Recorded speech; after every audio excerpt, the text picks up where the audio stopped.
We'll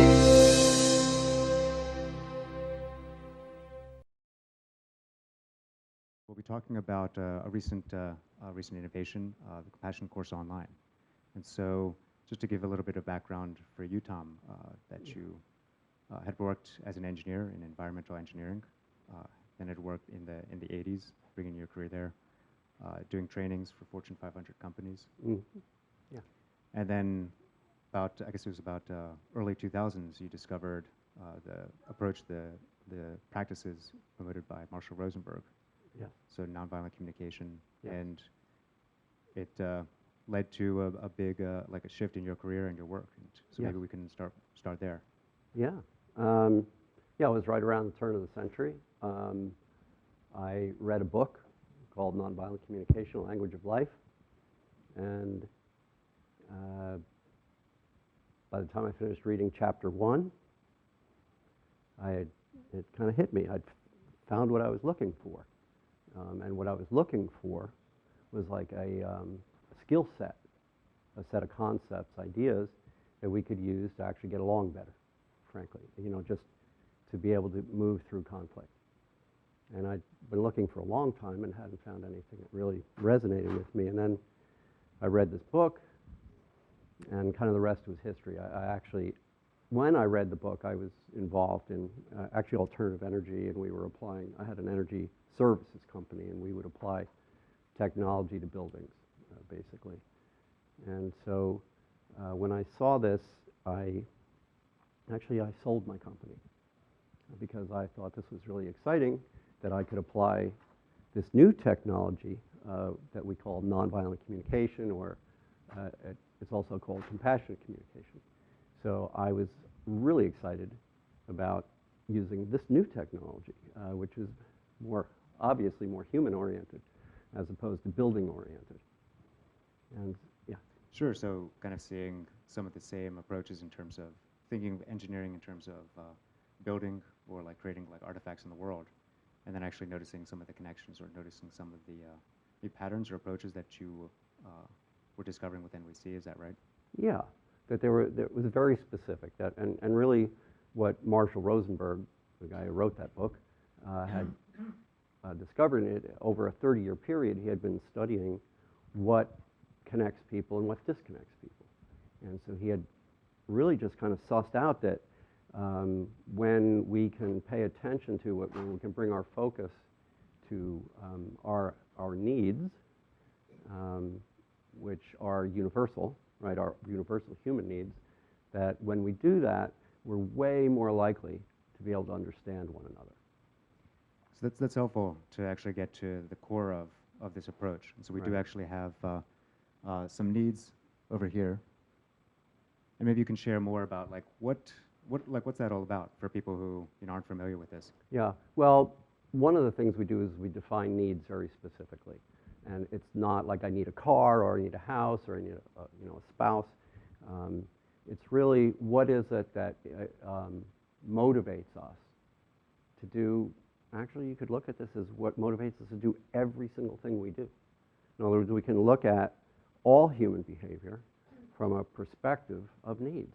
And in other words, no matter what you're doing, whether it's scratching your head or bombing a building, the idea is that we're in pursuit of our needs. We're trying to fulfill our needs. And what's so important about that is that it is universally human. It's not cultural. Needs are not cultural. We're born with them. And so, as you can see, these are, we look at these words, none of these are the ways we meet needs. They're actually the needs themselves. And so, when we start looking at our behavior from this perspective, I can relate to you no matter what you've done because we have the same needs. So it created this common ground for us to be able to begin the process of conflict resolution. And so going back to kind of your own history, that's something that you found so transformative. You mentioned having your alternative energy business, selling that. Yes. And really diving in. Was there, maybe can you speak to, were there any like stories or any times that were really like, sort of opened your eyes that really kind of gave you this clarity? Well, yes. I mean, in particular, well, first of all, I'd like to say, like, this technology operates wherever there are humans. So all of the different levels of relationship that we have, this applies to, whether we're nation to nation, tribe to tribe, person to person. And so my first experience of this that was really moving for me was actually with my father, who, I mean, we have a long history, who is also an engineer. And we have this long history of conversing in such a way that, well, it was, it would be like, Thom, how's it going?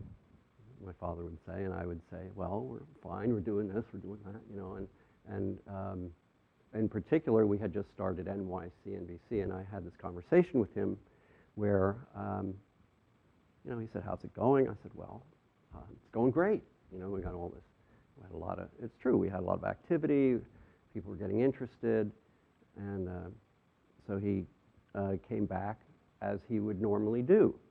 And he'd say, well, Thom, that's great, but you have a business plan, right? And so I was like, yes, we do have a business plan. And he was like, oh, that's great, because, you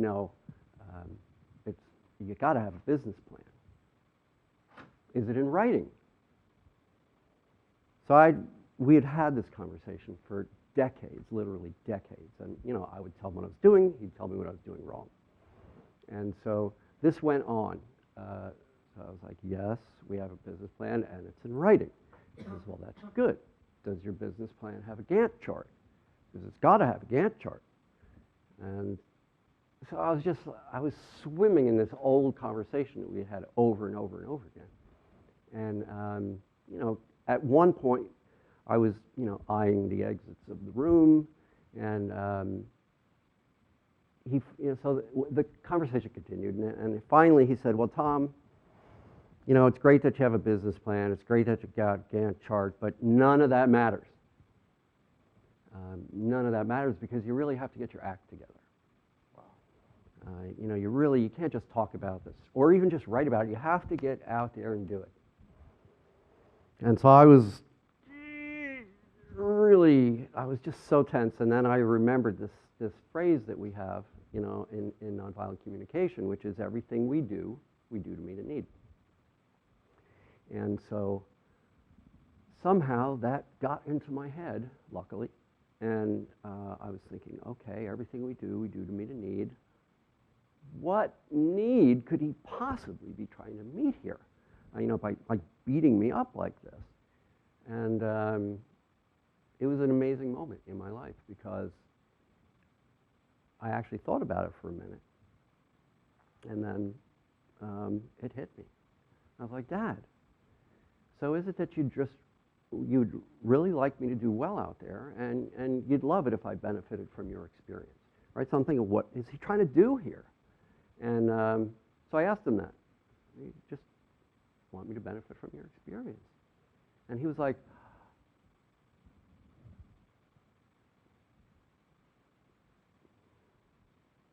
yes. And it was just an amazing moment for me. Because what happened, from my perspective, right, from my experience, was he went from being this kind of didactic know-it-all to this other guy who just simply wanted to contribute to me. And I have children, so I get that, right? I understand. We all want to contribute to our children. And this was how he knew how. He was a world-renowned troubleshooter. And so he was troubleshooting me. And although on the outside it didn't, at first glance it felt terrible. For the first, 40 years, it felt pretty wicked. But then from that moment on, I had a perspective that allowed me to see him differently. And it was what I call a transformative moment, because it was an instantaneous change for me. And the thing that I noticed about it was that he didn't have to change. I mean, he's still who he is, and he still talks to me in the same way. The thing is, I get to hear him differently. And so what's the difference? Well, I hear him for his needs. And when that happens, you can have that shift. And right after that, I was hooked. It's like, I have to. This I have to do more of. Yeah, it sounds really powerful that Yeah. what had been like such a struggle for you, like the troubleshooting, Yeah. and for you being able to actually look underneath to see this kind of like fundamental humanity that was connecting both of you Exactly. in terms of his needs. And so that's something that you noticed early on, and that Yeah. kind of fed you, gave momentum to the work that you're doing. Yeah. Can you share more about we'll kind of continue on. So you were building up NYC NBC. It was more of a focus on kind of in-person trainings. Yes. Can you share more about? Well, that's kind of all there was, back in the day. So yeah, we did a lot of, in the room kind of trainings, small groups, and your typical workshop environment. And so that's where I really got my education originally. And so I guess over time, and we do also, NYC NBC, we do live workshops. I think that's still an important aspect. The thing is, live workshops are expensive, and you can only fit so many people in a room. And I was frustrated because I just find this to be such an incredible body of knowledge that I wanted to do what I could. I was just constantly trying to figure out ways that we could get more of this out there further. And that's when we came up with this idea, or I came up with this idea of the Compassion course, which is an online course. And relatively simple in a way. I mean, it just started out as emails, sent out on a regular basis. And around that, we created a community. And we did that with online forums. We did it with a Facebook page. And so we were able to get everybody out there, like eventually now we have thousands of people out there doing it individually. But yet each one of those people is affecting their environment. So it worked. And the way, the format that we chose was pretty simple. It was just, here's a concept, and then here's a story that illustrates that. And then, and the third portion would be, here are exercises that I can do to integrate that. So one is, I got to see what it was. I got to, and stories are we're very geared toward learning through story. So, and the feedback that I got was, I can't wait to get to the story. And the thing that I like about that is particularly nonviolent communication, we are introducing unusual concepts, things that are not going to stick in your mind very readily. And so the idea of story was, well, wait a minute, I can remember a story. So what we did was we started embedding the concepts in the stories. And then that would allow people to have better integration. Noticing how the way that you presented it evolved as Yeah. you were kind of going through year by year. And just to give some of the context, so it's the format is a year-long course. Right. It begins in the summer, begins in The first Wednesday of the summer, First or Wednesday. the winter if you're in Australia. Yeah, and it's everyone is actually like taking it in this synchronized way. Yes. Yeah, and I like that idea as opposed to a book, where a lot of folks buy a book and then it sits there on your table and you'll read it every now and again. This had more of because of the community aspect, and it's funny, I wrote it the way I like to read, which is, nice little bedtime stories, like, 3-4 page chapters. So it's 52 of these little chapters, and it caught on. Yeah, how did you know it was like, what were the first indicators that it was like actually like starting to take off? Well, the first year I did it, we decided we were not going to charge any money at all, because I don't expect people to pay for something that they don't know what it is, right? So the first year we decided just to put it out there, and we got 550 folks. I actually hadn't even written it yet. So it was a lot of what it was for me also was what they call in Ireland throwing your hat over the wall. I said, by the way, world, we're having this amazing course. And so I had to create it. So I had some kind of selfish motives there too, to do it in that form.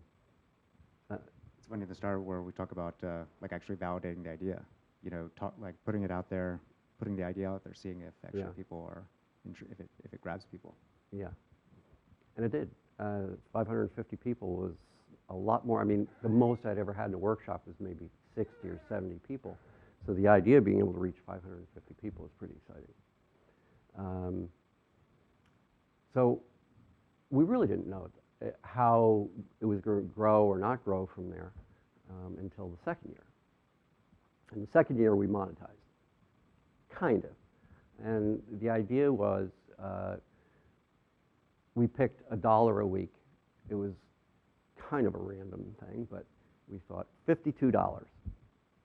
And then we gave people the option of taking a 50% scholarship or a 100% scholarship or pay double.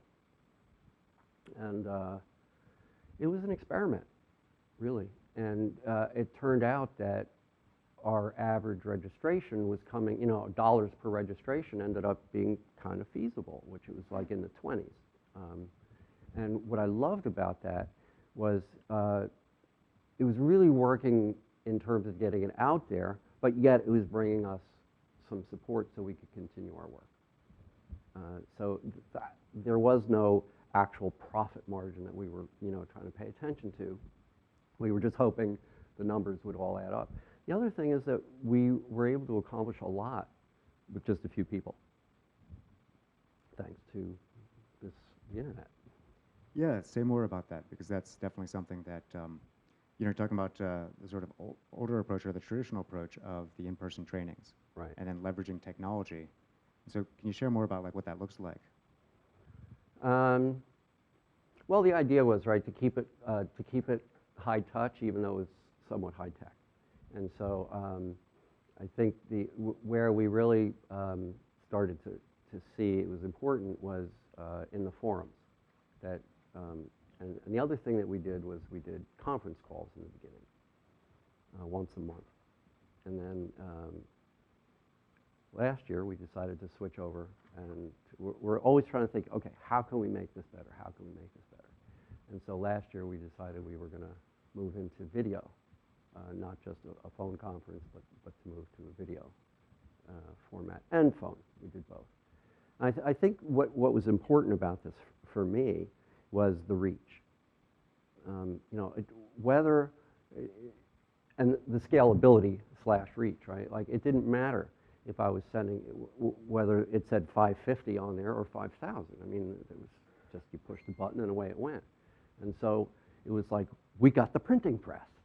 And so, you know, we had our own printing press, and it could go anywhere. And the idea behind the scale of the pricing was there's so many places on this planet. I mean, to be in the 1% on the planet, you need to earn $30,000 a year.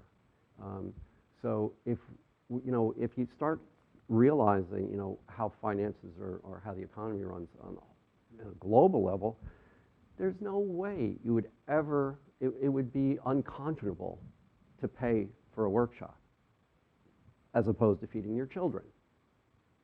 So I just wanted to break that. And so the way it turned out was the folks who were paying full price or even double were funding all these other folks. So more than half of the participants in the course are on scholarship. And now, that's what starts bringing us into Africa. That's what starts bringing us into India, or into places where folks don't have money to spend on workshops. That had always just kind of been an upper class thing. And so we were able to make that move and make it available to anybody who had a computer. And also this year, we paid special attention to having a responsive site.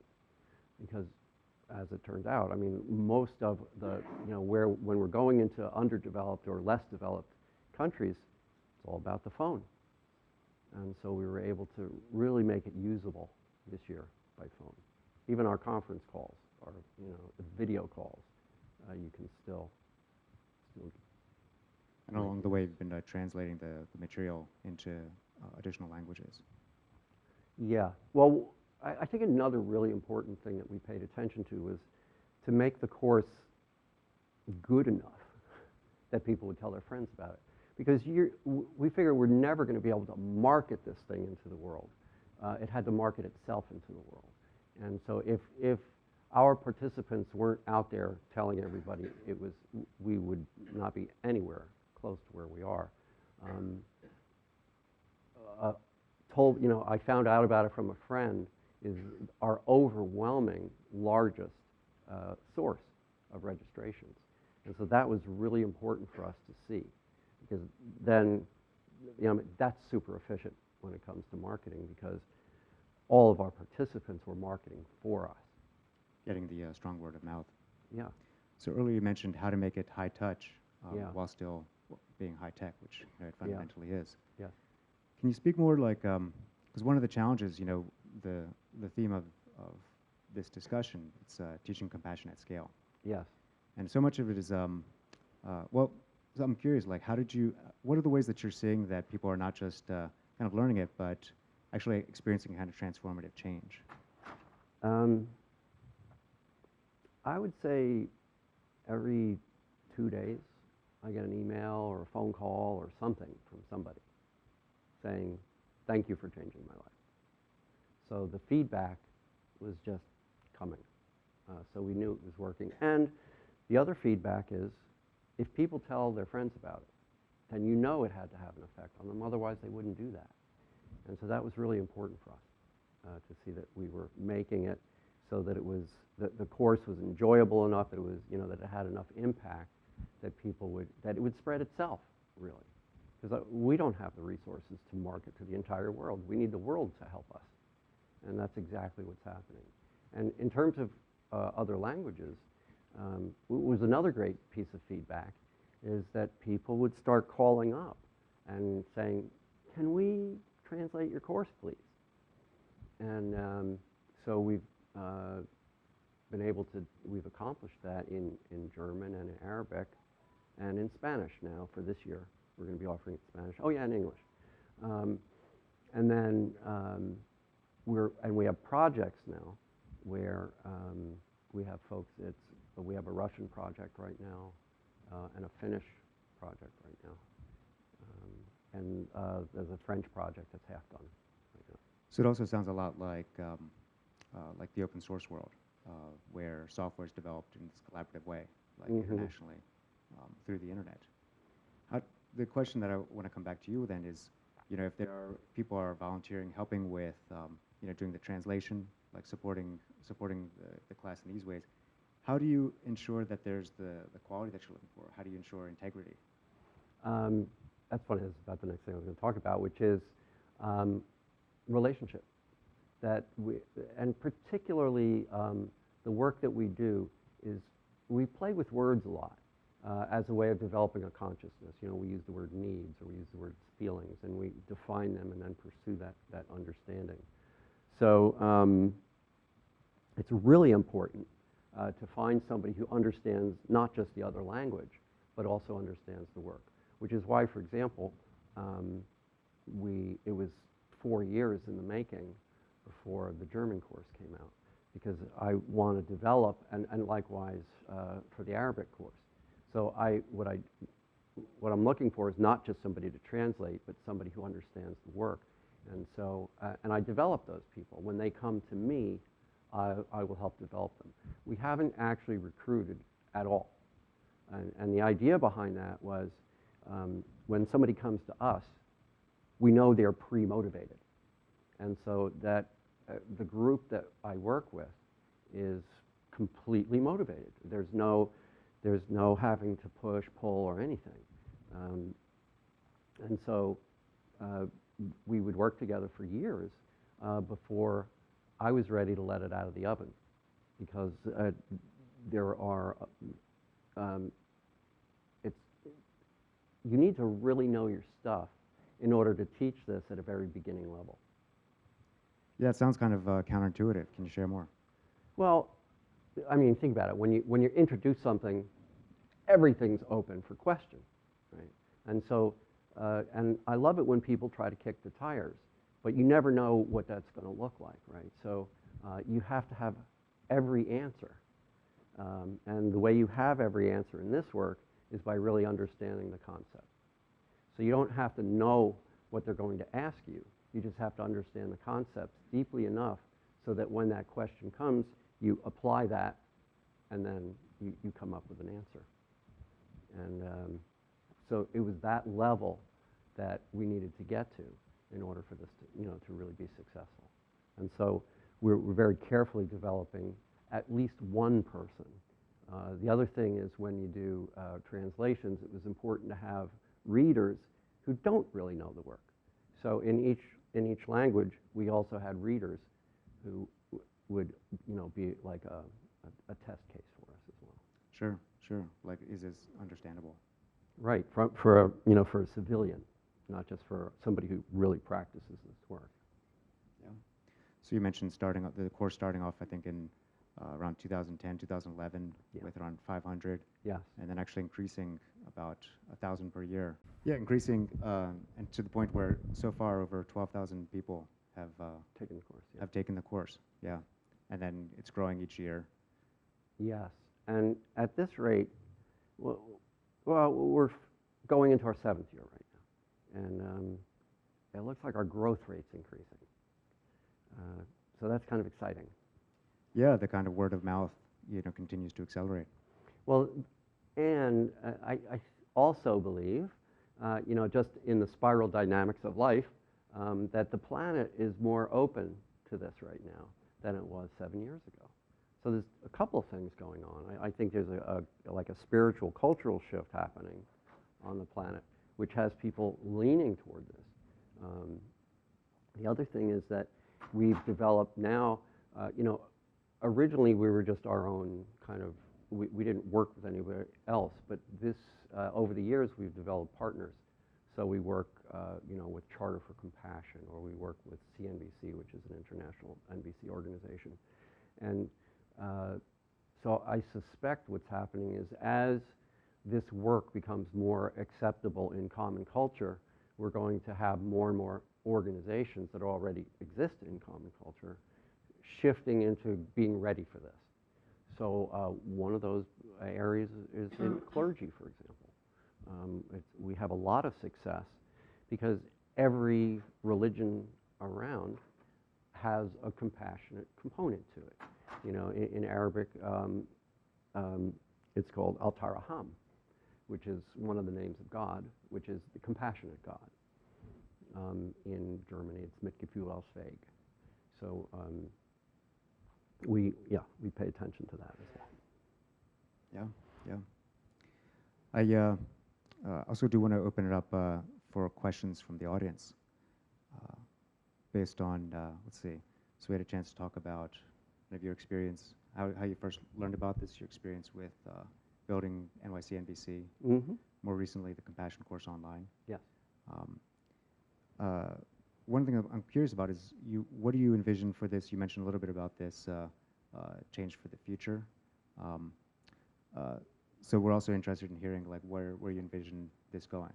So maybe we want to hear that, and then we'll go to questions from the audience. Yeah.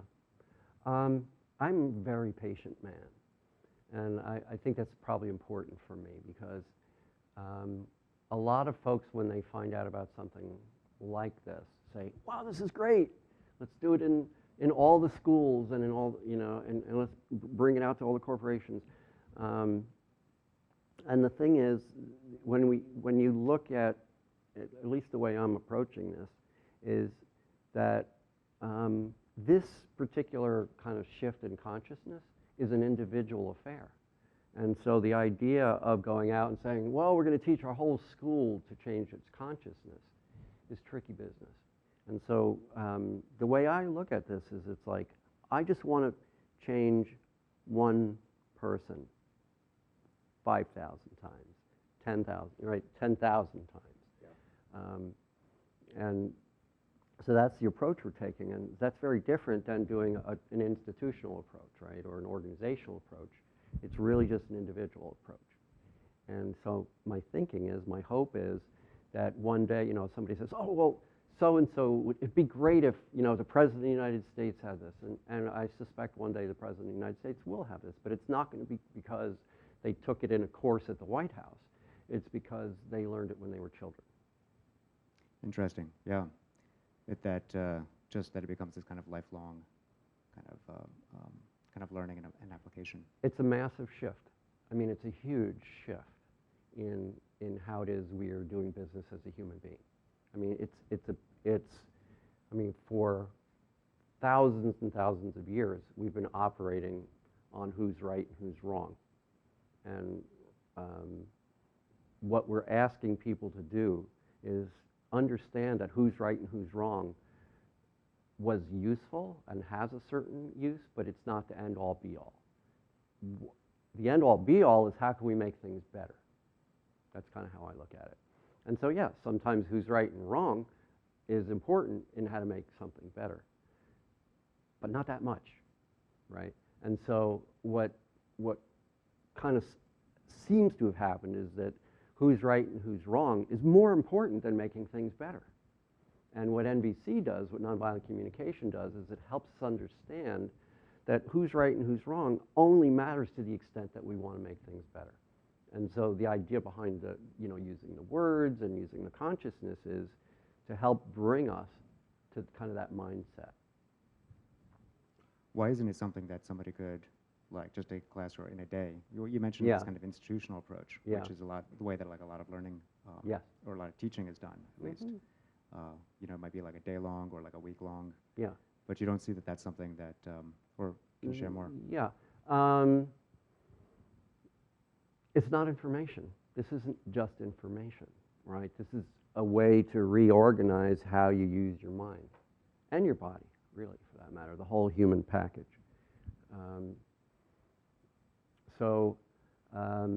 That takes time. And in fact, we have this saying, we treat nonviolent communication like brain surgery. It takes, it's that serious. It's like we really want to be that good at it. It's that important. So that means it takes time. And I think one of the things that could really be harmful in terms of the spread of this is to have somebody get the impression that this could be learned in a weekend or in a week. You can learn about it, but it's very difficult to integrate it in a week or so. You can know that it's ahead of you. You can see what is to be done. Although, in terms of the actual integration of it, our poor little brains, really have a hard time because, like I said, it's such a shift in perspective that our brains are like, what are you talking about? Our brains want to go to who's right and who's wrong. And I talk about our brain being an EPRAM, right, electronically programmable random access memory, which it kind of is. And so a lot of our brains, are burned, have the program of who's right and who's wrong burned into them. And so what this is it's a new program. So the only way we're going to reprogram is to by repeatedly burning in, right, the new paradigm. And it just simply takes time because we have hundreds of thousands, if not millions, right, of these neural pathways set up for right-wrong. And then so now what I'm asking you to do is set up a neural pathway for how can I make things better. Yeah. So, and then kind of shifting from, maybe learning new habits or new ways of being. Yeah. And that's why, right, it takes just years often because it is just simply having enough rehearsal to be able to overcome what I call the habitual mind. Yeah.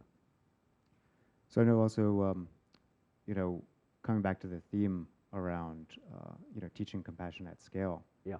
I'm curious if there's if you have kind of for somebody else like engaging in also kind of sharing, maybe these teachings or another approach kind of in this space, like any kind of insights or wisdom that you've, developed, lessons learned maybe, or best practices in the time that you've been doing this. Make sure it has an impact. If it doesn't, and that was where we just kept going back to make sure we had a product that had an impact. And as long as you have that, it kind of goes downhill, right? I mean, or it's easy from there, right? It's no longer a struggle. It's just a matter of keeping up with the growth. But that means that you really have to do a great job in the beginning.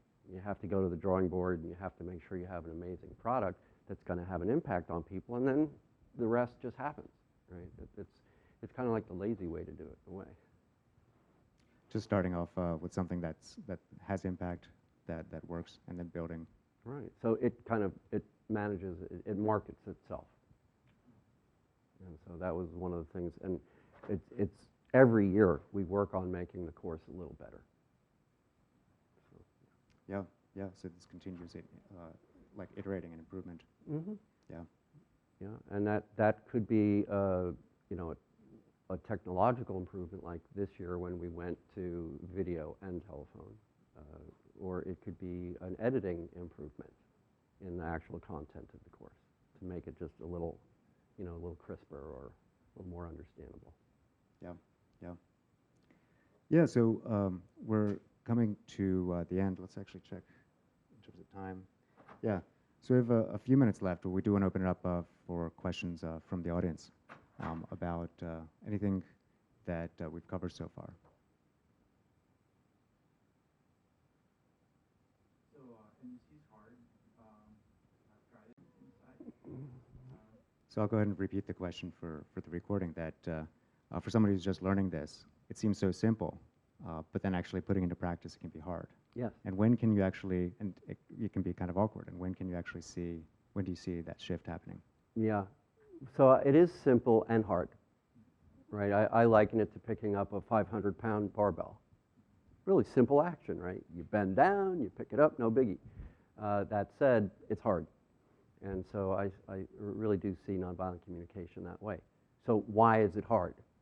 And it goes back to what we were just talking about, right? The habitual mind. It's already got a program in there like, leave me alone, right? I've got this. It's working just fine. Leave me alone. And so when we start to get to the other shore is when we hang in there long enough to get an experience, right? Like I had with my father. And it was like, this stuff works, right? So when we, and so there's this period before we get there, right, before we could pick that thing up, where it seems relatively frustrating. And which is why community is such an important aspect of what we do, because I want you to understand that this is for real. And that's the other reason we tell stories in the course. Because even when I read the course, I'm like, that concept seems kind of strange. I don't quite get it. And I'm writing it. But then when you read the story, you're like, oh, that's how that works. And so what happens is one day, right, you're going to have a story. Something's going to happen, and you're going to go, oh, it worked. And then you're naturally going to be attracted to doing it. So it's getting past that place where it doesn't work, right, until we get to the place where it does work. And again, I think it's so important. I'm just such a big fan of this work. And I knew Marshall when he was alive, and I made a personal commitment to him that I would carry the torch. And so I'm really passionate about this. And so my job is to carry you to that place where you get that aha experience, right? And then you're going to be self-motivated from there. The thing is, that's a pretty big period. And so I really want to focus on staying with you. Because I know for this work, for example, if you don't get through that stage, I mean, and I'm imagining you could think this very easily yourself. This doesn't work, right? You could go, oh, this doesn't work. This hammer doesn't work, right? It was because I just didn't figure out how to use it yet.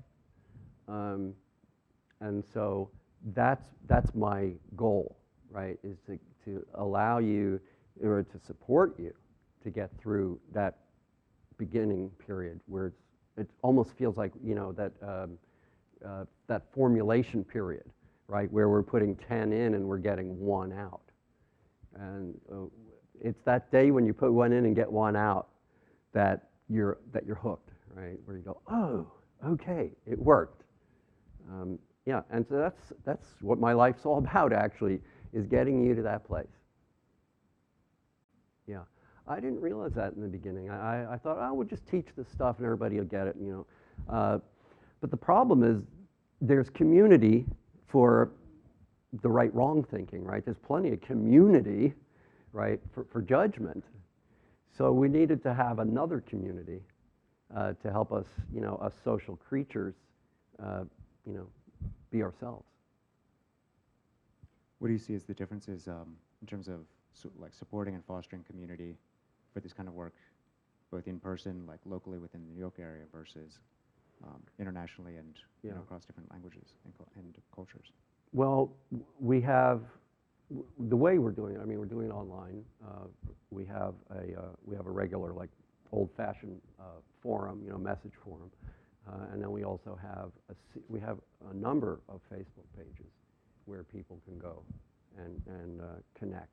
And often in the course, you know, that's part of it. Is like when you do an exercise and then you go share your results. The other part is the conference calls. That's a really big piece. So let's curious for both of those. You mentioned doing an exercise and sharing the results. Yeah. What do you, tell us about the impact of that. Why well, that in particular? It's so important to understand that somebody could have you know, how did you make this work? What did you do? What was the result that you had?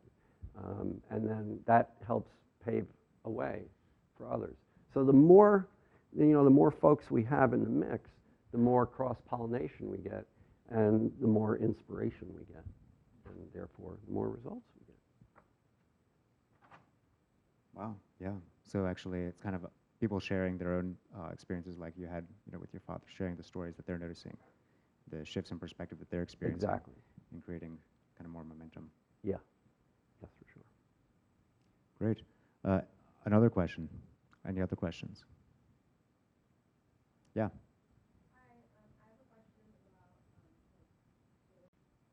Yeah, so I'll repeat the question. It's like when you're learning this, how can you be putting this into practice in a world where you were saying before, like the right-wrong thinking, people are talking to you, using the right-wrong, you know, violent versus the nonviolent approach. Yeah.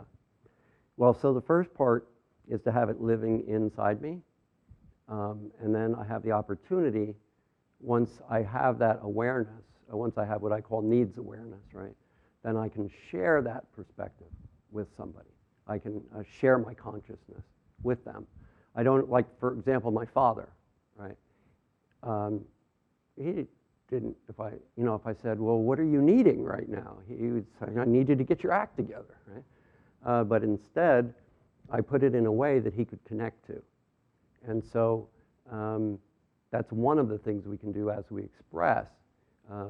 In terms of, you know, when somebody's kind of heaving some judgment in our way, you know, in our direction, the other practice is internal, which is to empathize first with ourselves as to how I'm really not enjoying this and what I would like to be achieving. And then once I have that self-empathy part done, which I did with my father, right? I was like, what do I want right now? I want to connect with this guy. So when we get to that place, when we're what, you know, we call self-empathized and we're grounded in our needs, then I can start to listen to other people who are in judgment. Now, you know, this basic operating principle of nonviolent communication is everything we do to meet a need, including judging people. And so if somebody's judging me, if I want to go into the old paradigm, I'd be like, that's wrong. And I could judge the judger. But in the new paradigm, what I do is I say, wow, they must be in pain. There's some unmet need that they have that has them speaking this way. And so, for example, if you said, Thom, you know, you're just such a loudmouth, I can't stand it anymore, instead of going, no, I'm not, Instead, I can wonder, well, what is it that you're needing? And so I can address that, or I could even ask you about it and say, well, would it be better for you if we had more mutuality or more partnership right now? Would that help? And so what I do is I kind of suss out what the need beneath the judgment is, and that helps me connect to people who are using judgments. Yeah, go ahead. One broad question to that is, what if you can't figure it out? It's extremely frustrating. You feel like you're shooting in the dark. Yes. Yeah, making guesses, but can't figure out what the person's needing. Well, that's where the practice comes in. And it is, you know, I call it the parallel universe of needs. It's running the show right now, right? Everything that's happening in this room, everything that's happening on this campus is the result of needs. And look, I'm not saying that's actually the truth, but it is, when I act like that's the truth, that's the important part for me. I mean, I was a philosophy major. I spent a lot of money to find out that I don't know what the truth is. And so, you know, but what I do know, right, is when I act like this is the truth, when I see the world this way, that it changes my experience. So the trick for me is to just learn to see, and this is the very first part of this, right? First, we need to see that parallel universe. And that's part of the work that we do in the workshops and in the course, is to really point out how that it's really there. Just like with my father, right? He was being motivated by his love for me. And so that's what we want to first see. Then the next part is we want to learn to articulate that so that we can share it with those around us. The next part is, this is where we bump into our habitual mind, right? Where we're just not accustomed to thinking this way. And so another part of it is, how do we make that journey from the old paradigm to the new paradigm? If, you know, in other words, if we say, well, that's the old paradigm, trash it, and just start this new one, it won't work. And in fact, you know, a lot of compassion, you know, a lot of work around compassion is just basically people saying, look, just be compassionate, you know, it's the right thing to do. And what I'm trying to do is say, here's how you can do it. We can break it down into steps so that you can achieve it. So that's really what that's what I want to bring, that understanding. And yeah, so that allows me to work with, eventually it'll help me work with other people, right? But the homework for me is to learn to see the parallel universe first. And it's weird. It's like we're not accustomed to that. So it does take practice and rehearsal. And it's so much fun for me, like in a workshop, to say, do you see it yet? And they're like, well, not really. You know, do you see it now? And there are different exercises that we do.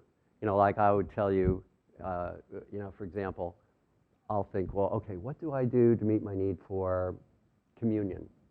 And so I'll say, so I go for a walk in the woods. Now you have to guess my need. Right? This is like an exercise that we do. And so what happens is, eventually with guessing, right, with enough hit and miss, you'll develop that vision of the parallel universe. So that's the short answer to your question, is that you just develop. It's actually just a skill. Yeah. Other questions? Yeah, in the back. Any practice can we recommend for us when we are still trying to figure it out, how to snap out of judgmental needs? Great, yeah, practicing snapping out of the judgments. Yeah, I don't snap. But what I do is transform. So the first part is to get curious. And to get curious about what? Well, first we have to understand that, and it's kind of an intellectual understanding at first, that if I'm in judgment, that I have an unmet need, and that I'm using my judgment as a way to respond to it. And so what we do is learn to translate judgments. In other words, we're not saying stop judging and start doing this. We're saying, when we're judging, let's take a look at that judgment and see what the need is there. So for example, everything we do to meet needs, right, including judgment. But imagine if I said, to everybody in this room, and said, so how many folks here would like to talk about how stupid you are? Nobody. But if I said, how many folks in this room would be interested in talking about how we can have more flow and connection and understanding? Anybody interested in that conversation? Just about everybody. I see a lot of heads going like this. And so that is the difference, right? We start out, the needs beneath stupid are flow, connection, understanding. So what this work does is when I'm in that judgment, I go, oh, here's a great opportunity for me to figure out what my needs are. And so we learn to translate those judgments into the needs. And that's, again, that's a practice that we do. It's a skill that we develop. And so we're not saying don't judge. We're saying translate judgments, because judgments are trying to do something. It's just that they're doing it in a way that disconnects. And so when we can look at that judgment and figure out, well, what's the yummy part of that, then we can just focus on that. I want to follow up on that because you mentioned it can be this long-term learning process. Yeah. You mentioned how shifting these judgments around your father early on, that there were other times along the way. I'm curious for you most recently. It's maybe kind of a personal question, but what are some of the more recent kind of ahas that you've had, or shifting out of judgment that you've experienced? I guess I'm constantly empathizing with terrorists, it seems. It's pretty heavy. Yeah. Like, I'm constantly asking myself, why would you do that? Yeah. And I even remember, back around 9/11, I was like, I for one don't believe that there are evil people. I think that there are things that don't work, right? And people who are in a lot of pain, who do things that are really destructive. And so whenever I see something that's really destructive, at this point, my interest is, what kind of pain are they in? Probably the one that was one of the hardest ones for me was there was a series of knockout attacks. They're called knockout attacks, where somebody will just pick a total stranger and hit them so hard that they knock them out and they fall to the ground. And I remember when I first, heard about that, I was like, we've got to round all these people up and put them in jail, And then I was like, wait a minute. What is that? Like, and then so I was able to just go, like, why would I ever do that? Like, what level of pain would I have to be in? And what would that pain be about to have that happen? And so instead of thinking about, how wrong they are, I was thinking, well, what if you had a life where you had absolutely no empowerment whatsoever, no choice, no power in your life, and it's something that we all so desperately desire. Imagine like 16 years of that, 17 years of that, and so that's now a knockout attack. Doesn't look like somebody doing something evil to me. It looks like somebody who's in tremendous amount of pain acting that out, which now it doesn't mean that I believe in knockout attacks, although it does give me a way to relate to somebody who did something that I absolutely abhor. And I think that's the real important part of this.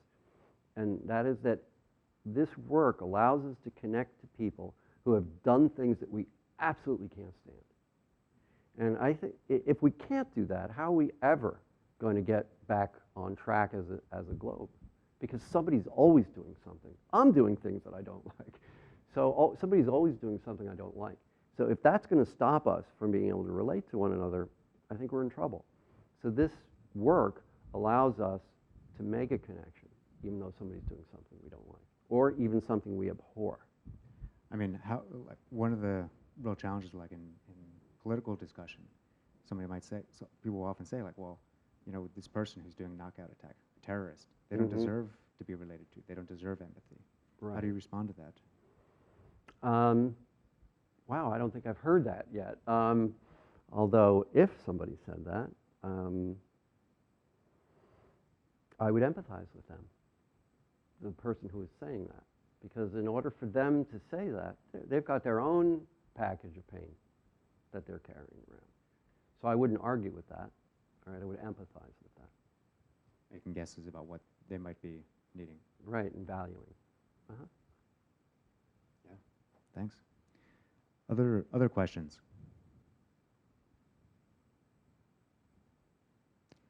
Yeah, I think so. We're looking at. I think we're right up against. Actually, yeah, we're right up on the hour. So I want to thank you. So just to provide some more information, I've been Earl J. Wagner, presenting, actually interviewing here Thom from NYC NVC. If people want to find out more about the Compassion course online, they can go to compassioncourse.org. Correct. And remind us when that's starting for 2017? June 21st, right? First day of, yeah, I think it's first day of summer or winter. Yeah.